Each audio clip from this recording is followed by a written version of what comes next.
వారు ఆయన తట్టు చూడగా వారికి వెలుగు కలిగెను.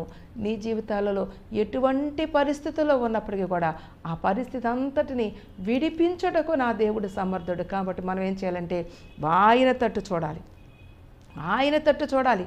ఆయన తట్టు చూచినప్పుడు యథార్థవంతులకు చీకటిలో వెలుగు పుట్టును. దేవునికి స్తోత్రం, హల్లెలూయా.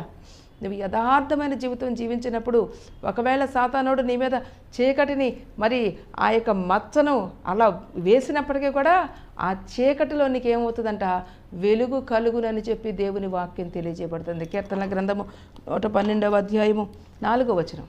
యథార్థవంతులకు ఏమవుతుంది, చీకటిలో వెలుగు కలుగుద్ది. యథార్థవంతులుగా మనం జీవించినప్పుడు ఇదిగో నీవే వెలుగుమయముగా ఉంటావు, నేనే వెలుగుమయముగా ఉంటాను. కాబట్టి ప్రార్థన ప్రార్థన ప్రార్థన, ఎంత ప్రార్థన చేసి ఎంతగా నీవు నలగొట్టుకుంటావో, నీ శరీరాన్ని ఎంతగా నలగొట్టుకుంటావో, నీ మనసుని ఎంతగా నలగొట్టుకుంటావో, ఇదిగో అప్పుడు ఏమవుతుంటే లోకములో జ్యోతుల వలె ప్రకాశించే అనుభవంలోకి నీవు నేను వస్తావని చెప్పి దేవుని వాక్యం తెలియజేయబడుతుంది.